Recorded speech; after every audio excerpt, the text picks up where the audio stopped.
क्या कभी आपके साथ भी ऐसा हुआ है कि आप कहीं खो गए हों और बाद में वही एक्सपीरियंस बहुत ही खूबसूरत निकला हो? हेलो दोस्तों, मैं हूं अजय और आपका वेलकम है मेरे चैनल ट्रैवल गपशप में। यहाँ हम एक्सप्लोर करेंगे मैनिफेस्टेशन से रियलिटी तक का सफ़र, आम जिंदगी के किस्से, छोटे छोटे ट्रैवल एक्सपीरियंसेस और दुनिया के खूबसूरत नज़ारे। अभी मैं एक रेगुलर जॉब करता हूँ, जैसा कि आप सब करते ही होंगे, लेकिन जब भी मौका मिलता है मैं निकल पड़ता हूँ नई जगह एक्सप्लोर करने। और ये ट्रिप भी ऐसा ही एक एडवेंचरस एक्सपीरियंस था जो कि हमेशा याद रहने वाला है।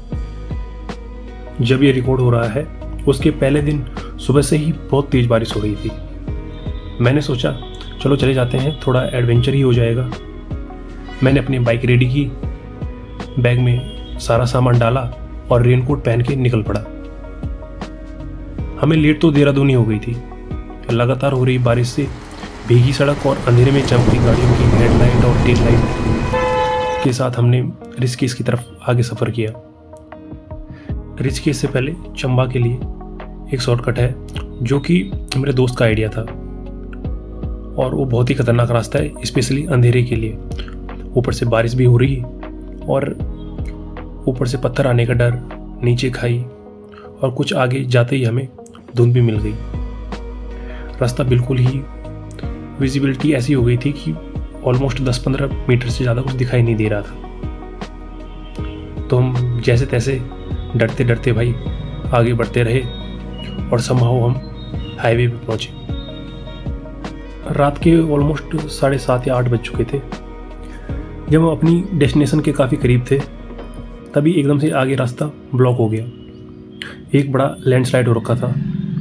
सभी लोग वहाँ पे फंसे हुए थे और पुलिस वाले जो वहाँ पे खड़े थे उन्होंने वापस जाने की सलाह दी। ठंड बहुत ज़्यादा थी, बारिश भी रुकने का नाम नहीं ले रही थी और हम पूरी तरह से भीगे हुए थे। तो हमने डिसाइड किया कि वापस चल के पीछे कहीं रुकते हैं। तो हम वापस चले, पीछे नरेंद्र नगर आए और नरेंद्र नगर में एक रूम लिया। रूम में अपना पूरा गीला सामान रखा और अपने लिए खाने के लिए कुछ व्यवस्था की। और सच बताऊं तो उस टाइम ना एडवेंचर या वाइब कुछ ऐसा फील नहीं होता, बस इरिटेशन सी होती है कि लेट क्यों चले, इतनी बारिश में क्यों चले, ये सब थॉट्स आते हैं। और अब नेक्स्ट मॉर्निंग जब मैं ये राइड कर रहा हूँ और सीन कम्प्लीटली अलग है, तो कल रात का कुछ भी वो फील नहीं हो रहा। और अब आप इस खूबसूरत सुबह को तो देख ही सकते हैं, क्या खूबसूरत नज़ारे हैं। ज़रा यहाँ पे रुक के देखते हैं। शायद इस कैमरे में इतना क्लियर तो ना दिख रहा हो, लेकिन नीचे ऋषिकेश और उसके आगे देहरादून बहुत ही साफ और क्लियर दिखाई दे रहा है। यहाँ तक कि दूर हिमालय की पहाड़ियाँ भी दिखाई दे रही हैं जिसमें बर्फ़ पड़ी हुई है। और ये धूप तो आप देख ही सकते हैं कितनी खूबसूरत है। और फनी बात पता क्या है, जो लग रहा था ना कि कल बहुत ही बुरा हुआ, अब लग रहा है कि शायद ठीक ही हुआ। क्योंकि अगर हम सीधा निकल जाते तो ये देखिए, ये सारा मिस हो जाता ना।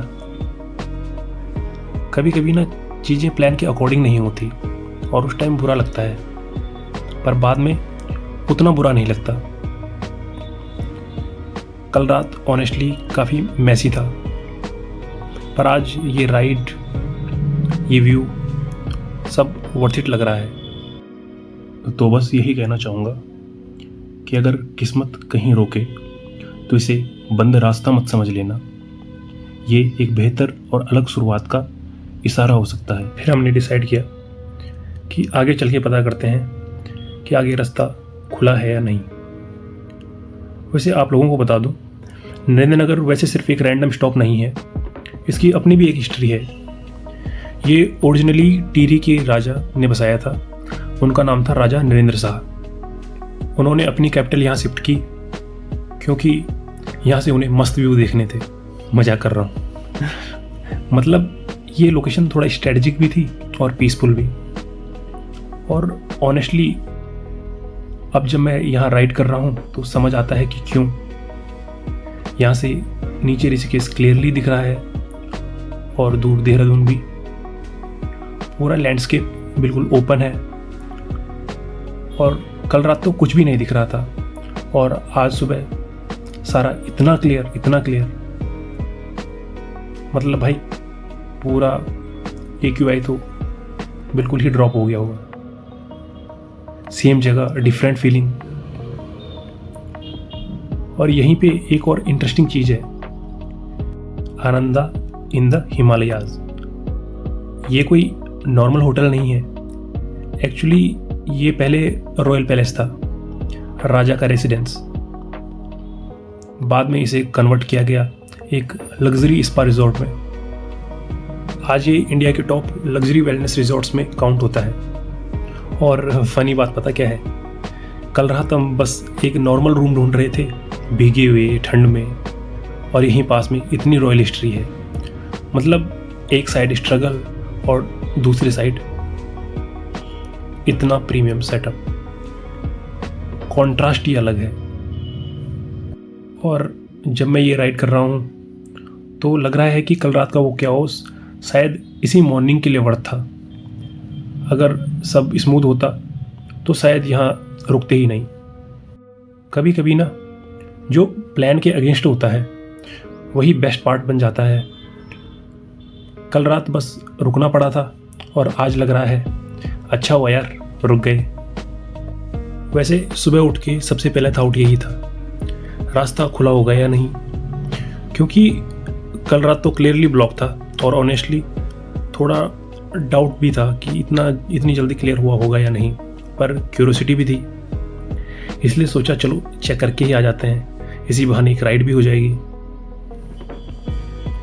और अब मैं ये राइड कर रहा हूँ आगे की तरफ, और इस चीज़ की एक्साइटमेंट भी है कि आगे क्या सीन होगा। रोड अब काफ़ी क्लीन लग रही है, वेदर भी बहुत बेटर है, पर स्टिल थोड़ा सा अनसर्टेनिटी है। कल रात इसी साइड आते हुए कुछ दिख नहीं रहा था, और आज सब देखो क्या व्यू है, क्या रोड है। भले यहाँ पे थोड़ा सा ख़राब हो रखी है, और ऑनेस्टली थोड़ा एक्साइटमेंट भी है कि अगर रास्ता खुल गया होगा तो आज का राइड और भी मस्त होने वाला है, और अगर नहीं खुला तो फिर देखते हैं, जो होगा देखा जाएगा। वैसे कल रात रोड यहाँ से 2-3 किलोमीटर आगे टूटी थी, तो टेक्निकली अभी कुछ क्लियर नहीं है कि आगे रोड खुली मिलेगी या बंद। वैसे आमतौर पर यहाँ पर गाड़ियाँ चलती रहती हैं, लेकिन देखो अभी तक न कोई गाड़ी आ रही है और नहीं जा रही है, इसलिए कुछ कह नहीं सकते कि रोड खुली होगी या नहीं। और अगर कोई लोकल मिल गया तो उससे पता कर लेंगे कि आगे रोड खुली है या नहीं।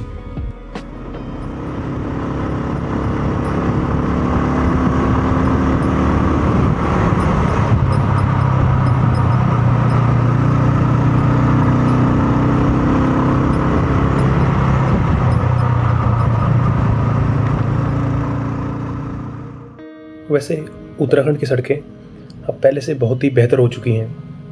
पहले जहां रोड इतनी कंजेस्टेड थी कि किसी दूसरी गाड़ी को ओवरटेक करना ही बहुत मुश्किल हो जाता था, वहीं आज की डेट में सारी गाड़ियां सड़कों पे बिल्कुल सरपट करके दौड़ती हैं। यहाँ पे हमें कोई लोग दिखे तो हमने सोचा इन्हें पूछ लेते हैं।